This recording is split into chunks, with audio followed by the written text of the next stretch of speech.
বর্তমান সময়ে বাইকে ফুল ট্যাঙ্ক করা যেন সত্যি এক স্বপ্ন হয়ে গেছে।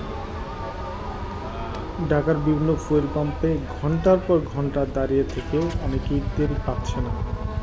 আবার কোথাও 10 থেকে 12 ঘন্টা লাইনে দাঁড়িয়ে থেকেও পাওয়া যাচ্ছে মাত্র 500 থেকে 1000 টাকার তেল।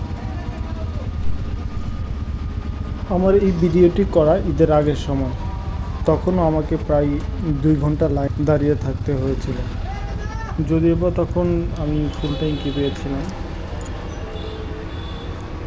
আমি সাধারণত প্রধানমন্ত্রীর কার্যালয়ের পাশের ট্রাস্ট ফিলিং স্টেশন থেকে তেল নিয়ে থাকি, কিন্তু আজ দেখলাম লাইনের এতটা বাজে অবস্থা, সেটা মহাখালী রেলগেট পর্যন্ত চলে গেছে।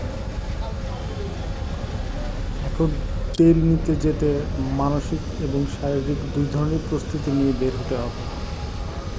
এই পরিস্থিতিতে যদি কেউ তেল নিতে বের হন, তাহলে অবশ্যই পানি, কিছু খাবার এবং দিনের বেলায় হলে অবশ্যই একটা ছাতা নিয়ে বের হবেন। কারণ এখন তেল নেওয়াটা শুধু প্রয়োজন না, একটা যুদ্ধের মতোই হয়ে গেছে আমার কাছে মনে হয়।